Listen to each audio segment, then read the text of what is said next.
పరమగీతము మనం ధ్యానిస్తూ ఉన్నాం.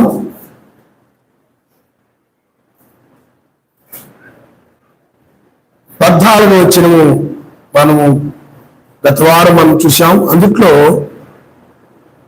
అతని కరములో తార్షీసు రక్తభూషితమైన స్వర్ణగోళమని ఉన్నది. అతని కాయము నీలరత్న ఖచ్చితమైన విచిత్రమును దంతపు పనిగా కనబడుచున్నవి. చాలా నామస్తారు. హల్లెలూయా, హల్లెలూయా. అంటే ఆ యొక్క పవిత్రమైన చేతుల గురించి మనం నేర్చుకున్నాం. కానీ ఇక్కడ అతని కాయము అంటే ఏంటి చెప్పండి? శరీరం. ఇప్పుడు మనం చూస్తున్నాం స్థూల కాయం అంటారు. అంటే బాగా లావుగా ఉన్న వాళ్ళు ఏమంటారు చెప్పండి? ఒళ్ళు బాగా ఎక్కువగా ఉన్న వాళ్ళని వీళ్ళకి స్థూల కాయం అంటారు అనమాట. అంటే వాళ్ళు బాగా లావైపోతూ ఉంటారు అనమాట. వాళ్ళు ఏమంటారు చెప్పండి? బాగా బరువుగా ఉంది, బాగా లావుగా ఉంది, అటువంటి స్థూల కాయము. కాయం అంటే ఏంటి? శరీరం.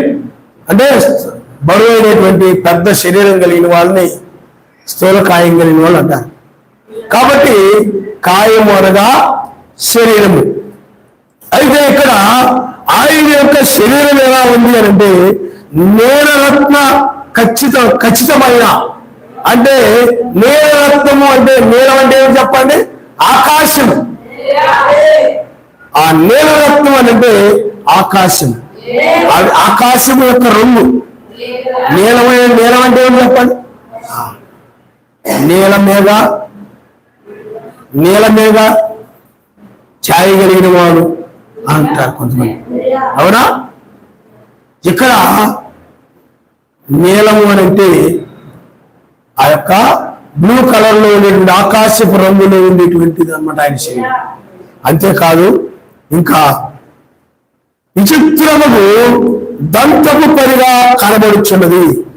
అతని శరీరము ఎలా కనపడుతుందంటే విచిత్రపు దంతపు పరిగా కనబడతా ఉంది అన్న. విచిత్రము దంతపు పరిగా అంటే ఆయన శరీరము విచిత్రము. మీరు ఆదికాండము 37వ అధ్యాయము మొదటి నుండి మీరు ఒకసారి చదువు. ఆదికాండము 37వ అధ్యాయం.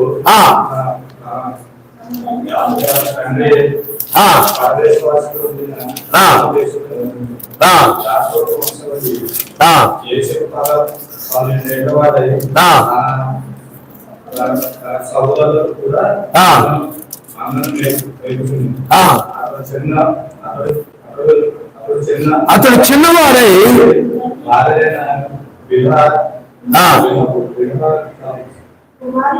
కుమారుడు జల్ఫా కుమారుడు ఉండెను. అప్పుడు యోసేపు వారి చెడుతనమును గురించిన సమాచారము వారి తండ్రి యొద్దకు తెచ్చుచుండేవాడు.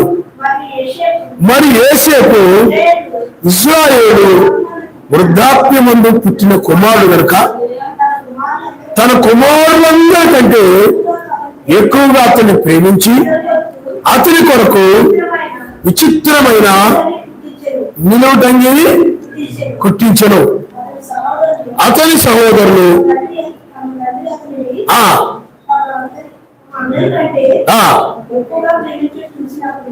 ఎక్కువగా ప్రేమను చూసినప్పుడు వాడు అతని మీద పగబట్టి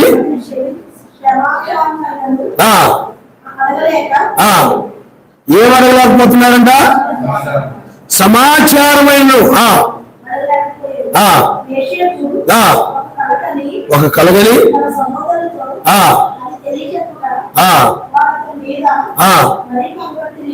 మరి పగబట్టారు.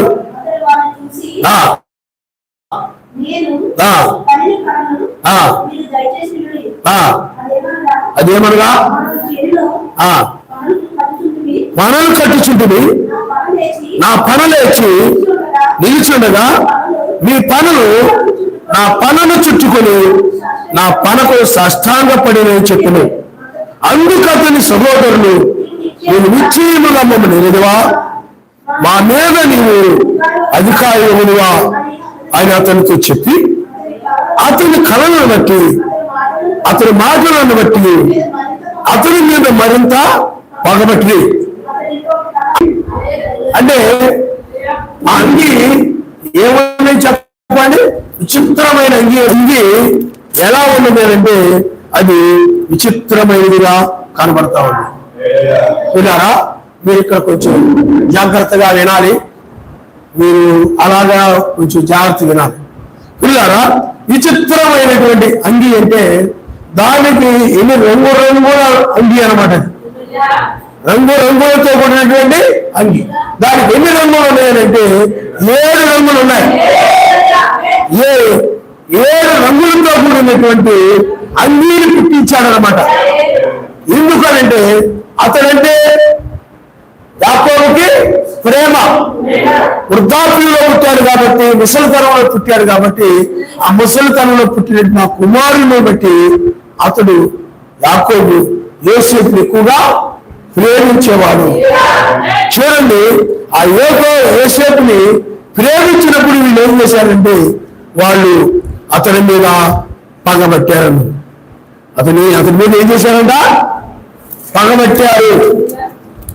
పిల్లారా, పగబట్టారు అంటే లోపల వాళ్ళు ఒక ద్వేషం పెంచుకున్నారు. ద్వేషాన్ని చూడండి, అతను ప్రేమించి అతని కొరకు విచిత్రమైన నిలుటంగి కుట్టించను.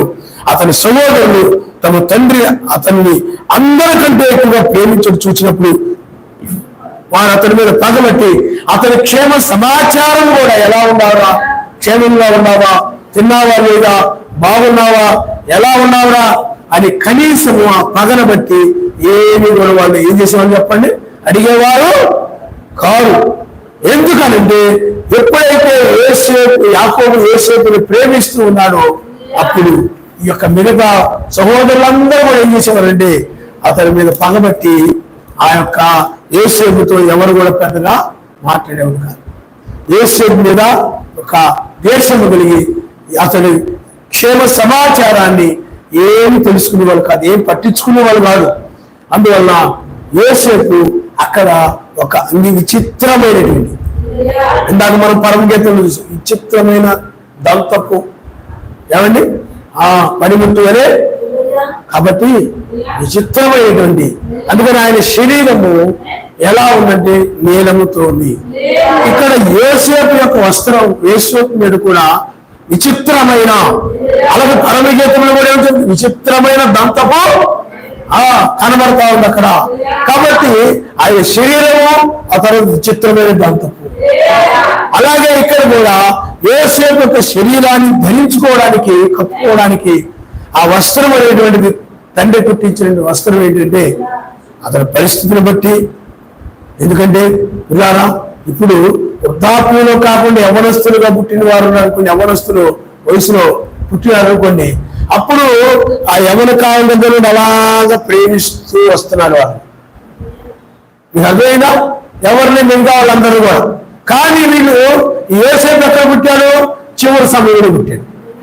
మరి ఇంతకాలం వీళ్ళందరూ ప్రేమించారు కదా, ఇంతకాలం వీళ్ళందరినీ నేను యవనస్తులుగా ఉన్నప్పుడు చక్కగా వీళ్ళందరూ కూడా బాగానే చూశాను కదా, ఇక ఎంతకాలం ఉంటాడేంటి, చివరిలో పుట్టాడు అని చెప్పి ఆ యొక్క ప్రేమను బట్టి అతను ఆ విధంగా అతను ఆ యొక్క వృద్ధాత్మను పుట్టిన దానిని బట్టి ఆ వృద్ధాత్మలోనైనా చక్కగా ప్రేమిద్దామని చెప్పి ఆ విధంగా ప్రేమ చూపిస్తుంటే ఈ పరిహిమానంలో ఏం చేసేవాళ్ళంటే అపార్థం చేసుకుని అర్థం చేసుకోకుండా వాళ్ళు ఏం చేసేవాళ్ళు చూసేవాడురా. మనందరి మీద కూడా యోసేపు అంటే యాకోబు బాగా ఇష్టం. అదేనా ఆ పరిస్థితిని బట్టి అతను ప్రేమిస్తూ ఉన్నాడు యాకోబు. మరి ఎందుకంటే చివరి సమయంలో పుట్టాడు. ఆ చివరి సమయంలో ఇప్పుడు యవనస్తులుగా ఉన్న పిల్లలకి ఏది కావాలంటే అది చేయొచ్చు, ఎక్కడ కావాలంటే అక్కడ తీసుకెళ్ళచ్చు, అన్ని మంచి చక్కగా చూసుకోవచ్చు. కానీ వృద్ధాప్యులు అంటే సరిగా చక్కగా చూసుకోలేని వయసు అనమాట యాకోబుది. ఆ సమయంలో మరి ప్రేమ చివరి సమయంలో పుట్టాడే, మరి నేను ఎంతగా అభిమానం చక్కగా ప్రేమించాను, సాకాను, ఒక్కరికి అందరికి పెద్ద వయసు వచ్చేసింది, మరి చివరి సమయంలో పుట్టారు కదా, నేను ఎప్పుడే ఉంటానో ఓడతానో కాబట్టి కొంచెం జాగ్రత్తగా చూసుకున్నామని ఆ విధంగా చేస్తే అర్థం చేసుకోవాలా లేదా? చివరిలో పుట్టారు కదా, మరి మనకి కొంచెం ఇప్పటి వరకు మనల్ని మన తండ్రి బాగానే ప్రేమించాడు, కానీ చివరిలో పుట్టాడు కదా ఏదో తక్కువ సమయం పని కాస్త ఎక్కువ ప్రేమిస్తున్నాడు లేదా చిన్న పెద్ద వయసు అయిపోయింది కదా నాన్నగారికి, అందుకని అలాగే ప్రేమిస్తున్నారా అనుకోవట్లేదు. అలాగూ అనుకోకుండా వాళ్ళు ఏం చేస్తున్నారండి, ఆ యొక్క యోసేపు మీద పగబెట్టారు, కోపం పెట్టుకున్నారు. ఆ పగ అనేటువంటిది చాలా ప్రమాదకరమైంది. ఆ పగ అనేటువంటిది ఏం చేసిందంటే ఆ సహోదరులకి యోసేపుని ప్రేమించలేకుండా చేసింది, యోసేపుని ఆదరించలేకుండా చేసింది. యోసేపు మీద వాళ్ళకి ఏమాత్రము కూడా ఆ యొక్క ప్రేమ లేదు, అసలు కఠిన మృగంగా ఉంటున్నారన్నమాట. కఠినమైన జాలి కనికరం ఏమీ లేకుండా కఠినమైన మనసు వచ్చింది వాళ్ళకి. ఆ కఠినమైన మనసు వచ్చినప్పుడు వాళ్ళు ఏం చేశారు చెప్పండి, తీసుకొని వెళ్ళి గుంటలో వేసేసారు. అదే ప్రేమ జాలి కనికరం ఉంటే అలాంటి పనులు చేస్తారా? చేయవాలి. ఆ యొక్క కఠినమైన మనసు వచ్చేసింది. కాబట్టి పిల్లరా ఆలోచన చేయండి, ఆ అంగీ ఏమిటి అంటే అది దేన్ని సూచిస్తా ఉందనంటే అది వర్షపు ధనుసును సూచిస్తుంది.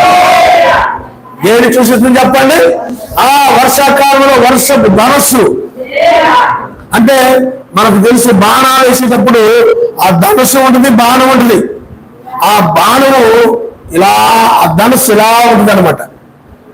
దానికి బాణం వేసి అలాగే పైకి వెళ్తూ ఉంటారు. ఆ ధనుస్సు అలాగే వర్షపు ధనుస్సు, వర్షాకాలంలో ఆ వర్షపు ధనుసు ఆకాశంలో రంగుల్లో అలా పెద్దగా కనపడుతుంది. ఈ చివరి ఆ చివరికి కనపడతాను వర్షపు ధనుసు. అలాగే మెస్సీ కూడా చూడండి, యోసేపు మెస్సీకి ఛాయగా ఉన్నాడు. యోసేపు మెస్సీకి ఛాయగా ఉన్నాడు. అది ఎందుకంటే మెస్సీ యోసేపుని ఎలాగైతే చేశారో మెస్సీని కూడా అదే విధంగా చేశారు. యోసేపుని ఎలాగైతే ద్వేషించారో సహోదరులు, అలాగే ఆ యొక్క ఆయన యొక్క సహోదరులే మెస్సీని కూడా ద్వేషించారు. యోసేపుని ఎలాగైతే గోతులకు తీసి పైకి తీశారో అలాగే ఆయన కూడా సమాధిలో దూషించాడు. ఆయన మళ్ళా తిరిగి లేచాడు. పిల్లారా అలాగే యోసేపు దగ్గర మనం చూసినట్లయితే ఆ యొక్క పానదాయకుడు ఆ భక్ష్యకారుడు ఇద్దరు ఉన్నారు. అందుతో ఒకడేమో ఉద్యోగం పొందుకున్నాడు, ఆ పానదాయకుడు. ఒకడేమైపోయింది చెప్పండి, శిక్షించబడ్డాడు. అలాగే చిలువ మీద ఆయన వేలాడుతున్నప్పుడు ఇద్దరు దొంగలు ఉన్నారు. కాబట్టి యోసేపు మెస్సీకి ఛాయగా ఉండాలి. కాబట్టి మెస్సీ యొక్క యోసేపు యొక్క శరీరం మీద ఏ వస్త్రం అయితే ఉందో ఆ యొక్క విచిత్రమైనటువంటి వస్త్రము, అలాగే మెస్సీ కూడా విచిత్రమైన వస్త్రం కలిగి ఉన్నాడు. ఆ వస్త్రం ఎలా ఉందంటే వర్షము ధనుస్సు అని ఉందన్నమాట. అది మీరు ఒకసారి చూడండి. మనము ప్రకటన గ్రంథము 10వ అధ్యాయము మొదటి నుండి మీరు ఒకసారి చదవండి. బలిష్ఠుడైన వేరొక దూత పరలోకమును దిగి వచ్చాడు చూచుకుని, ఆయన మేఘము ధరించుకునేను, ఆయన శిరస్సు మీద వర్ష ధనుసు ఉండెను, ఆయన ముఖము సూర్యబింబు వలెను, ఆయన పాదములు అగ్నిస్తంభములు ఉండెను, ఆయన చేతిలో ఇవ్వబడినటువంటి పుస్తకం ఉండెను, ఆయన తన కుడి పాదము సముద్రం మీదను ఎడమ పాదము భూమి మీదను మొప్పి సింహము గర్జించినట్లు గొప్ప శబ్దముతో ఆర్భటించను. ఆయన ఆర్భటించినప్పుడు 7 ఉరుములు వాటి వాటి శబ్దమును పలికెను. హల్లెలూయా, హల్లెలూయా. ఇక్కడ చూడండి, బలిష్ఠుడైన వేరొక దూత పరలోకం నుండి దిగి వచ్చాడు చూచితిని, ఆయన మేఘము ధరించుకుని నేను. కాబట్టి పిల్లల పొందిన ఆయన మేఘములో ప్రత్యక్షమయ్యారు. హల్లెలూయా, హల్లెలూయా. పొందిన ఎక్కడ మేఘములో ప్రత్యక్షమయ్యాడు. కానీ ఆయన యొక్క శిరస్సు మీద వర్షపు ధనుసు ఉండెను అని ఉంది. ఆయన శిరస్సు మీద ఏముందంట? వర్షపు ధనుసు ఉంది. అంటే వర్షపు ధనుసు అంటే ఇందాక మనం తెలుసుకునే రీతిగా 7 రంగులు. 7 ఆయన ముఖమేమో సూర్యుడు కనబడతాం. ఇక్కడ ఎవరు అంటే ఆయన దూత, దూత అనగా అర్థం ఏంటి చెప్పండి? నక్షత్రము. ప్రకాశమానమైనటువంటి దావీదు నక్షత్రము. నక్షత్రం అనగా మెస్సీ. అక్కడ దూతగా కనబడుతున్నాడు. అంటే చాలా మంది ఏమనుకుంటారంటే ఆయన నీతి సూర్యుడుగా అనుకుంటారు. అక్కడ నీతి సూర్యుడుగా కనపట్లేదు. ముఖము సూర్యుడు వలె కనబడుతుంది, కానీ ఆయన ఎలా ఉండాలంట? దూత అంటే నక్షత్రం వలె ఉన్నాడు అన్నమాట. అందుకనే ఇజ్రాయెల్ జెండా మీద ఈ నక్షత్రము అన్నిటికంటే కూడా ప్రాముఖ్యమైంది అనమాట. ఇజ్రాయెల్కి 7 దీపస్తంభాలు ఉన్నాయి. సూర్యుడు, చంద్రుడు, నక్షత్రాలు ఎన్నో ఉన్నప్పటికీ కూడా వాళ్ళకి అతి ప్రాముఖ్యమైనది ఏంటంటే వేకువ నక్షత్రం. ఆ వేకువ నక్షత్రాన్ని వాళ్ళు ఏం చేస్తారంటే ఆ యొక్క జెండా మీద వాళ్ళు ఆ నక్షత్రాన్ని వాళ్ళ జాతీయ గుర్తుగా ముద్రించుకున్నారు దాన్ని. హల్లెలూయా. కాబట్టి ఇక్కడ ఆయన మనిషికి దూత అంటే వేకువ దూత, వేకువ నక్షత్రము. ఆ నక్షత్రం అనే బిరుదు ఆయనకే చెందుతారు. సాతాను కూడా ఉండేది కానీ ఒకప్పుడు వాడు దాన్ని పోగొట్టుకున్నాడు. సాతాను ఏం చేశాడు చెప్పిన వాడు దాన్ని పోగొట్టుకున్నాడు. ఇప్పుడు వేకువ నక్షత్రం ఎవరు పిలువబడుతున్నారండి? ఆయనే పిలువబడుతున్నారు. ఇక ఏ నక్షత్రం ఆయన కాదు, ఏ దూత కాదు. అందుకనే వేకువ దూత అనగా వేకువ బలిష్ఠుడు, వేకువ దూత. కాబట్టి ఆయన తల మీద ఏముందంటే వర్షపు ధనుసు ఉంది. ఆ వర్షపు ధనుసే ఇలారా 7 రంగులతో ఉందన్నమాట. హల్లెలూయా, హల్లెలూయా. అలాగే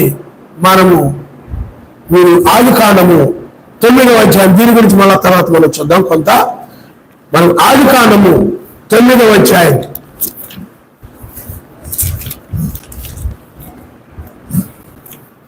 ఆదికాండం 9వ అధ్యాయంలో అక్కడ నిబంధన గురించి ఉంటుంది.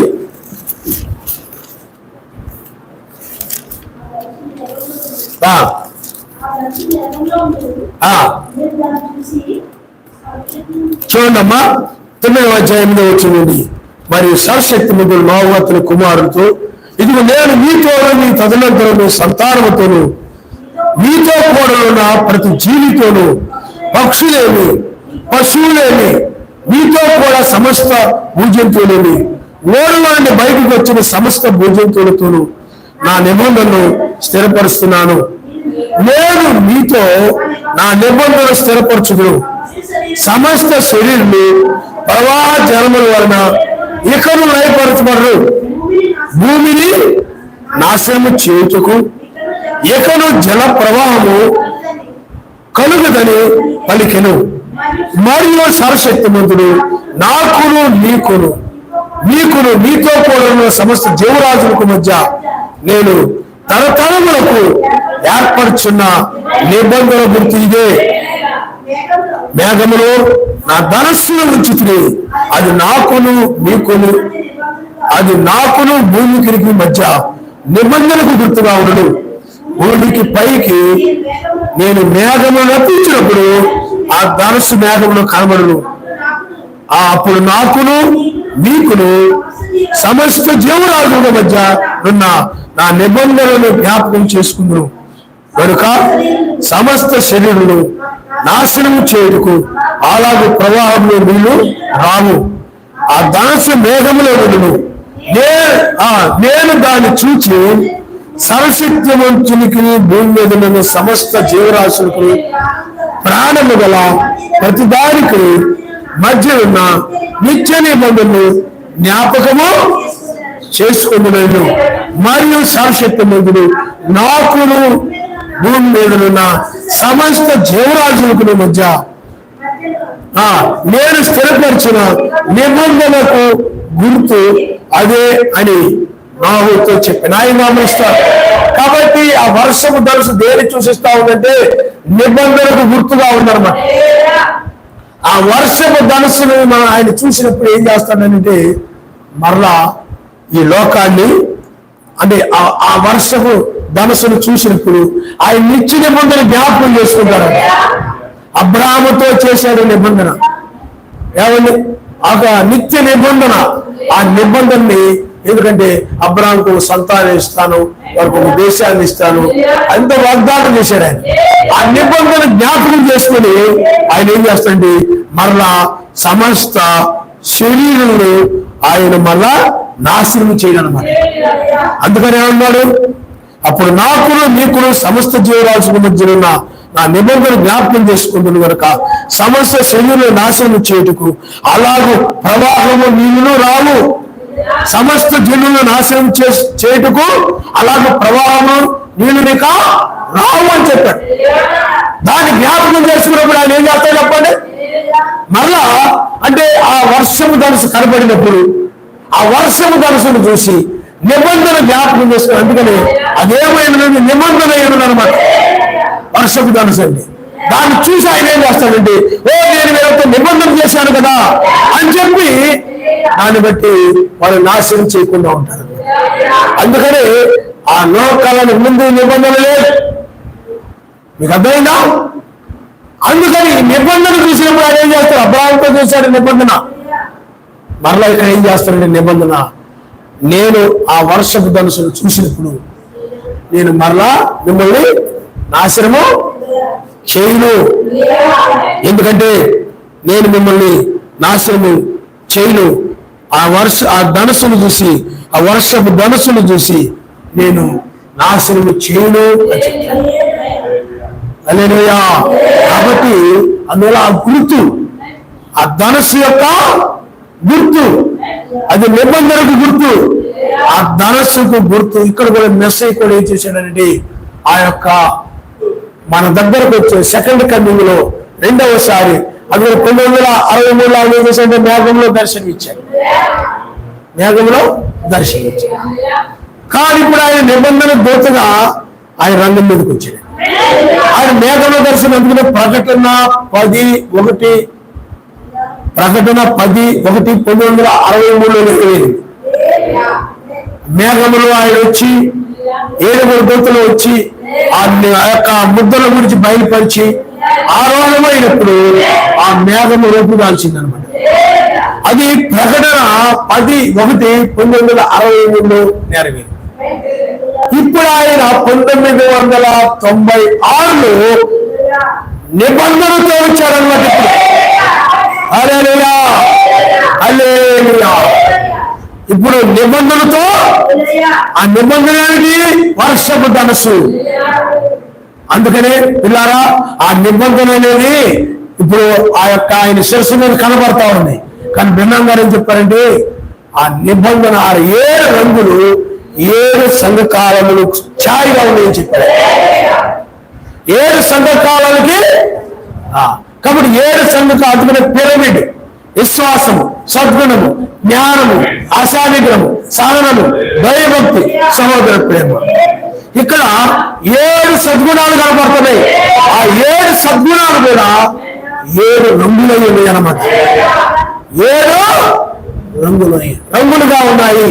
కాబట్టి ఆ 7 రంగులు ఇక్కడ మనం చూసినట్లయితే అది శిరస్సు, ఆయన యొక్క శరీరమై ఉన్నది. అదే ప్రేమ అనేటువంటి తలగా ఉంది, అది ఆయన యొక్క శిరస్సు అయి ఉందన్నమాట.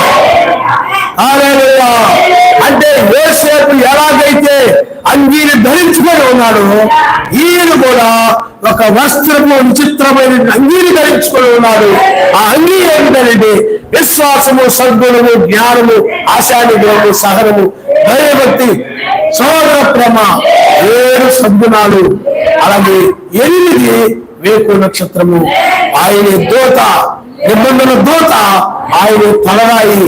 కాబట్టి ఆ నిబంధన దూతగా ఉన్నటువంటి ఆయన 1996లో వచ్చి ఇప్పుడు ఆయన పిరమిడ్ పై అమర్చుకున్నాడు అన్నమాట. అందుకే ఈ పిరమిడ్ ఏం మనం చెప్పండి, పిరమిడ్ అంటే ఏంటి? ఆయన శరీరం. తలరాయి అంటే ఆయన. పిరమిడ్ అంటే ఎవరు? ఆయన వధువు. పిరమిడ్ అంటే ఎవరు చెప్పండి? ఆయన యొక్క అది శరీరం. ఆ తలరాయి అంటే ఆయనే. ఆ శరీరంపై ఆ విధంగా అమర్చుకున్నప్పుడు, అందుకని ఇప్పుడు ఈ లక్షణాలు, సద్గుణాలు ఎవరైతే కలిగి ఉంటారో, విశ్వాసము, సద్గుణము, జ్ఞానము, ఆశానిగ్రహము, సహనము, దైవభక్తి, సోదర ప్రేమ, ఈ యొక్క 7 సద్గుణాలు ఎవరైతే కలిగి ఉంటారో వారు యోసేపు వలె విచిత్రమైన వస్త్రాన్ని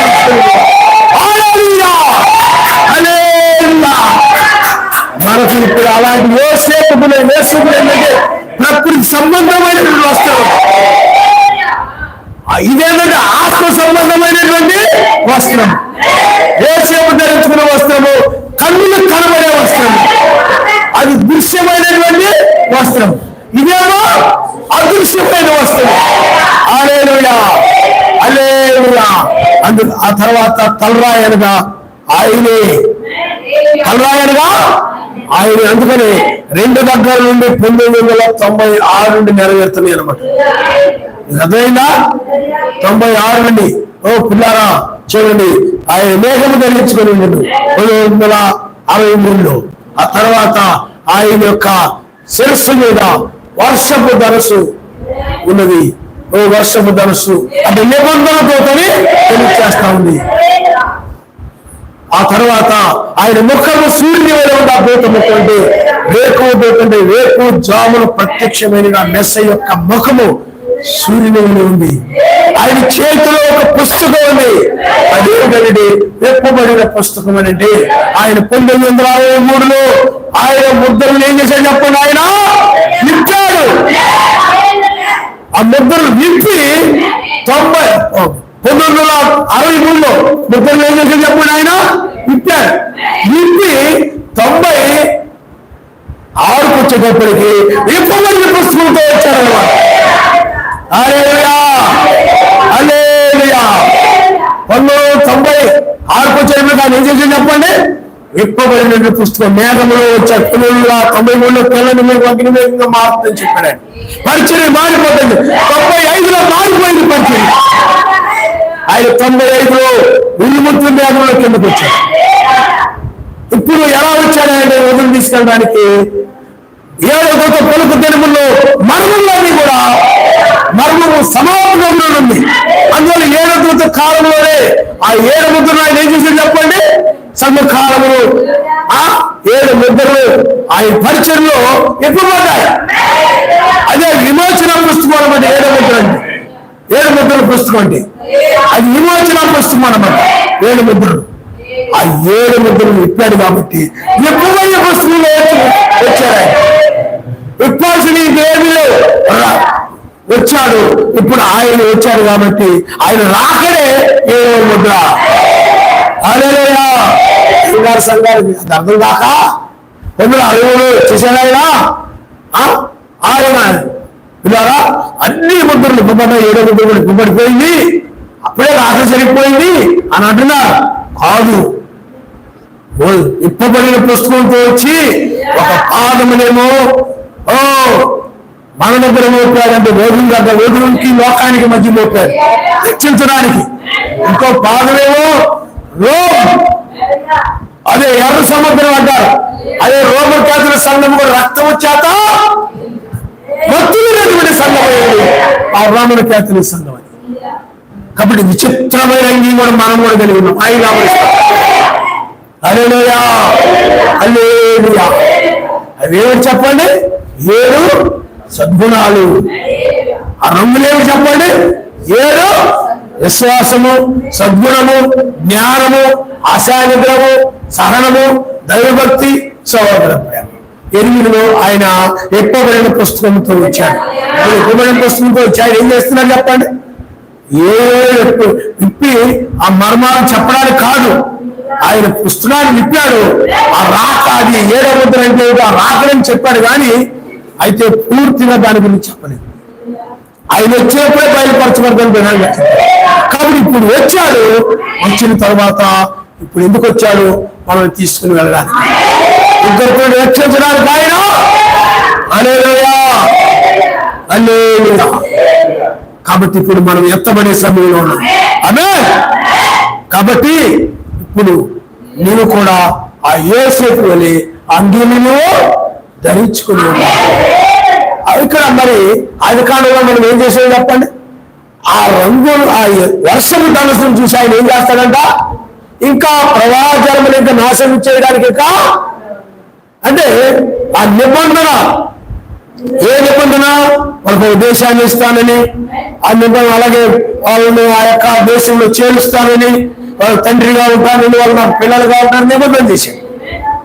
ఆ నిబంధన బట్టి ఆ రోజులు ఆయన ఏం చేశాడనంటే ఆ యొక్క జల ప్రవాహంలోకి రానివ్వకుండా ఆ యొక్క వర్షపు ధరలు చూసినప్పుడల్లా ఆయన నాశనం చేయకుండా ఆగిపోయాడు ఆ జనాన్ని.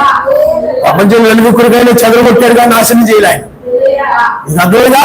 కానీ ఇప్పుడు ఏం చేస్తున్నాడనంటే ఇలారా, ఇప్పుడు ఏం చేస్తున్నాడనంటే ఇప్పుడు ఆయన నిబంధన ప్రకారం ఆయన ఏం చెప్పాడు వాటన్నిటిని కూడా ఆయన నెరవేర్చాడు. ఇప్పుడు ఆయన ఏం చేశాడు చెప్పండి? నెరవేర్చాడంటే ఒక సంతానాన్ని ఇస్తానన్నాడు, ఇచ్చాడు. వాళ్ళకు ఒక దేశాన్ని ఇస్తానన్నాడు, ఇచ్చాడు.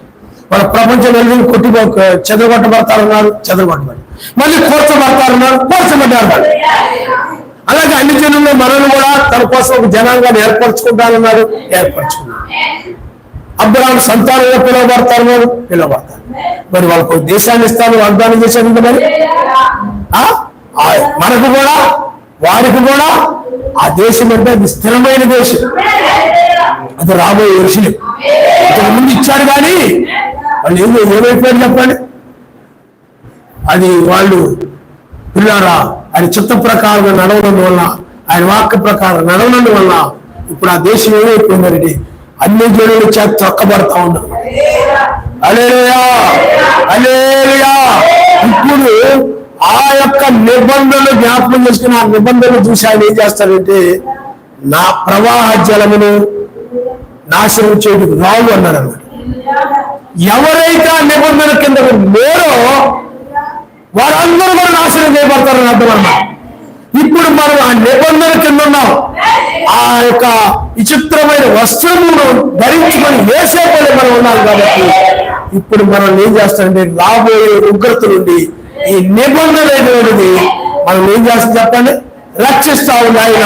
నిబంధన దూత ఈ నిబంధన చూసి మనల్ని నాశనం చేయను అని చెప్పాడు. కాబట్టి నిబంధన జ్ఞాపకం చేసుకొని నాశనం చేయని అని చెప్పాడు. కాబట్టి మనల్ని నాశనం చేయకుండా పైకి తీసుకుని వెళ్తాం.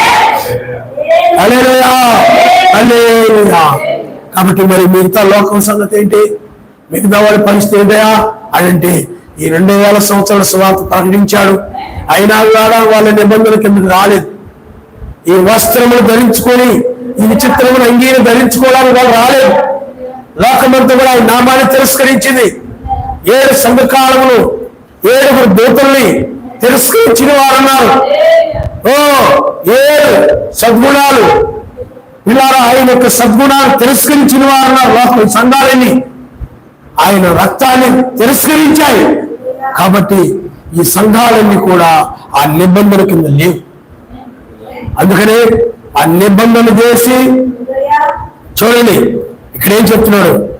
నేను మీతో నా నిబంధన స్థిరపరచును, సమస్త శరీరంలో ప్రవాహ జలములు ఇక్కడ లయపరచబడను, భూమిని ఇక్కడ నాశనం చేయటకు జల ప్రవాహము కలుగుదని చెప్పాను. కాబట్టి ఇక్కడ చూడండి, భూమిని నాశనం చేయటకు జల ప్రవాహము కలుగుదని ఆ సమస్త శరీరంలో ప్రవాహ జలముల ఇక్కడ లయపరచబడను. అందుకని ఈ నిబంధన ఎంతవరకు అంటే ఇలారా 2వ రాకడ వరకు మాత్రమే. అర్థమైందా? 2వ రాకడ వరకు మాత్రమే ఇక లయపరచను. ఎందుకంటే అంతవరకు కూడా ఈ వస్త్రములు ధరించుకోవడానికి అవకాశం ఉందన్నమాట. ఇది అర్థమైందా? కాబట్టి ఇప్పుడు ఏమైందంటే 2వ రాకడను ఇంకా ఆ వస్త్రములు ధరించుకునేటువంటి ఆ లోక సువార్త ప్రకటించబడడం అనేది మూసివేయబడింది. ఇక ఇప్పుడు ఎవరైతే ఈ అంగీని కలిగి ఉన్నారు, ఎవరైతే ఈ విచిత్రమైన వస్త్రాలు ధరించుకున్నారో వారిని ఇప్పుడు తీసుకుని వెళ్ళాలి. హల్లెలూయా. అది ఎందుకంటే మనం ఇక లయపరచబడము. కానీ ఎందుకని? మన మీద ఉన్నటువంటి వస్త్రం అలాంటిది. అది ఏమిటంటే అది వర్షపు ధనస్సు, అది 7 రంగులతో కూడినటువంటి వస్త్రము. ఆ వస్త్రాన్ని బట్టి మనల్ని ఆయన ఏం చేస్తాడండి? ఆయన తీసుకొని వెళ్తాడు. అందుకని మనము భూమి మీద ఉన్నంత వరకే మనము ఈ నిబంధన కింద ఉన్నాం. కాబట్టి ఈ వస్త్రమును కలిగి ఉన్నాం కాబట్టి ఈ భూమి మీద ఉన్నంత వరకు ఇక సర్వమానవాళ్ళు లయపరచబడరు. గుర్తుపెట్టుకోవాలి. ఇప్పుడు మనం భూమి మీద తీసివేయబడుతున్నామంటే ఇది లోకం ఏమైపోతే చెప్పండి, నాశనం చేయబడుతుంది. హల్లెలూయా. అందుకని చూడండి, ఆయన ఏం చెప్తుండే, ఓడలో నుండి బయటకు వచ్చిన సమస్త భూజంతువులతో నా నిబంధన స్థిరపరుస్తున్నాను, నేను మీతో నా నిబంధన స్థిరపరుస్తున్నాను. సమస్త శరీరంలో ప్రవాహం జలవలకను లయపరచబడను, భూమిని నాశనం చేయడానికి జల ప్రవాహం కలుగుదని చెప్పాను. కాబట్టి పిల్లారా, ఇక్కడ వారి యొక్క, అందుకనే మనం చెప్పాము ఇంతకుముందు, మనం నేర్చుకున్నాం, నోహు యొక్క 3 సంతానం ఉండాలి. ఆ 3 సంతానం వచ్చిన వారు ఎవరు? హాము, షేము, యాపెతు. ఆమె సంతానం ఎవరంటే అనుజులు. అలాగే షేము సంతానం ఎవరంటే ఇజ్రాయిల్. యాపెతు సంతానం ఎవరంటే సమరయులు. ఇప్పుడు సువార్త లౌదీ సంఘాల వరకు ప్రకటించబడింది. ఇప్పుడు మనం 2వ రాకడలో ఉన్నాం. మనలో బట్టి, అందుకని మనతోనే నిబంధన చేశాడు ఆయన. ఇది అర్థమైందా? మనతోనే ఆయన అంటే ఎవరితో చేశాడు? ఆము, షేము, యాపెతు. మరి 3కి సువార్త బోధించాడు ఆయన.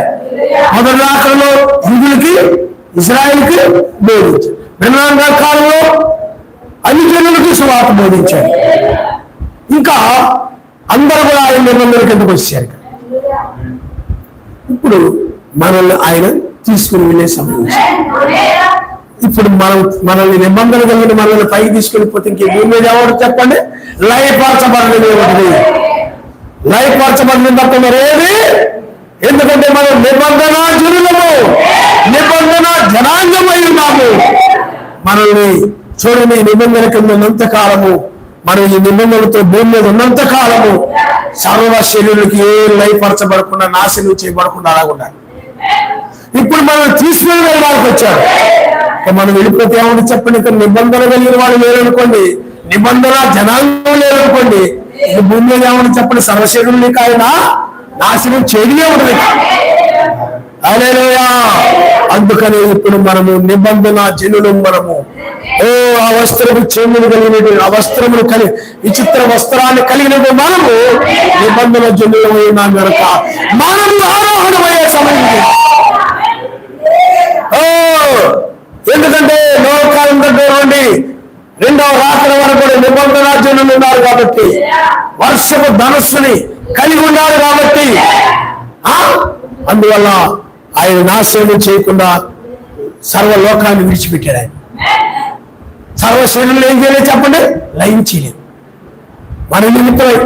కానీ ఇప్పుడు మనల్ని ఆయన ఏం చేస్తున్నారంటే పైకి తీసుకుని వీళ్ళు నిబంధన జనాంగాన్ని, నిబంధన కిందకు రాని వాళ్ళందరూ కూడా లయపరిచి మరలా నూతన భూమి మీద నిబంధన కలిగిన జనాంగం మాత్రమే 1000 ఏళ్ల పాలనలో ఉండబోతున్నారు. హల్లెలూయా, హల్లెలూయా, హల్లెలూయా,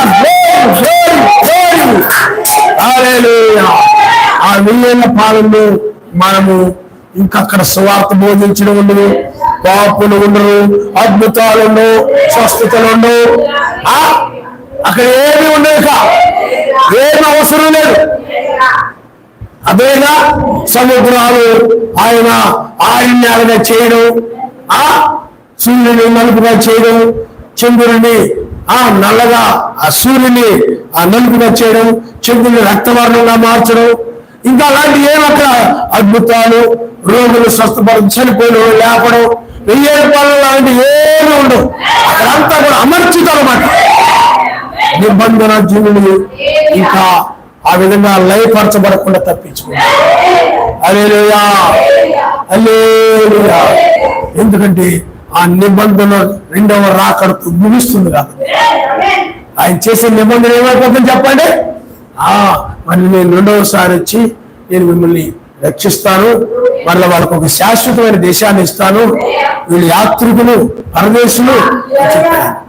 కాబట్టి ఇప్పుడు మనం తీసుకుని వెళ్ళడం ద్వారా, ఎందుకంటే మనం తీసుకుని వెళ్ళడం ద్వారా ఇక ఆయన చేసిన నిబంధన ఏమైపోతుంది చెప్పండి? ముగుస్తున్నాను. ఆయన చేసిన వాగ్దానాలన్నీ కూడా ఏమవుతాయి? ముగించబడతాయి. ముగించబడినప్పుడు ఇంకా లోకం మీకు ఏమైపోతుంది చెప్పండి, లయపరచబడుతుంది. మొత్తం కూడా సురసులు మొత్తం కూడా అంటుకొని తగలబడిపోతాయి. మొత్తం కూడా ఏమైపోతుంది చెప్పండి, నాశనం అయిపోతుంది. హల్లెలూయా, హల్లెలూయా, హల్లెలూయా. కాబట్టి ఇప్పుడు మనం నిబంధన జనులని. అందుకనే మనం భూమి మీద ఉన్నంత కాలం, ఈ నిబంధన కలిగిన మనము ఈ భూమి మీద ఉన్నంత కాలము ఆయన లయపరచును. అందుకనే అన్ని ఆగిపోయాయి. ఈ లోకాన్ని నాశనం చేయడానికి యుద్ధాలు గాని, రకరకాల ప్రమాదాలు గాని, అనేకమైన ప్రపంచాన్ని క్షణంలో నాశనం కలిగి వాటన్నిటిని కూడా ఆయన ఆపు చేశాడు. అలాగే లేకపోతే ఇప్పుడో యుద్ధం అణుయుద్ధం వచ్చేసి ఎప్పుడో మొత్తం నాశనం అయిపోవచ్చు. నాశనం చెల్లించు కూడా ఆయన చేయలేదు. కారణం ఎందుకని, నిబంధన కలిగిన వాళ్ళు ఉన్నారు కాబట్టి. అందుకని మీతో నిబంధన చేయించున్నాను. ఆనాడు వాళ్ళతో అయితే ఈనాడు మనతో నా నిబంధన స్థిరపరచుదును. సమస్త శరీరులు ప్రవాహం లయపరచబడరు. భూమిని నాశనం చేయక జల ప్రవాహం కలుగుదని చెప్పిన నాకును నీకును మధ్య నిబంధన గుర్తు ఇదే. మేఘమును నా ధనస్సును ఉంచి తిని అది నాకును మీకు భూమికి మధ్య నిబంధన గుర్తుగా ఉండను. భూమిపైకి నేను మేఘమును రప్పించినప్పుడు ఓ పిల్లారా ఇక ప్రవాహ జలములు రావు. కాబట్టి మనం వెళ్ళిపోయాం అనుకోండి. దేవుడు చెప్పండి, నీతిమంతులు ఉన్నారు కాబట్టి లోకం ఇంతవరకు. లోకంలో సువార్త ప్రకటించిన నిమిత్తమే నీతిమంతులు ఉన్నారు. ఆ నీతిమంతులు సువార్త ప్రకటించడం అయిపోయింది. ఇంకా నీతిమంతులు పైకి తీసుకుంటారు. భూమి మీద ఇక లైవ్ మాత్రమే, నాశనం మాత్రమే కిందికి. తల్ల వంచుకోండి, మనం ప్రార్థన చేస్తాం.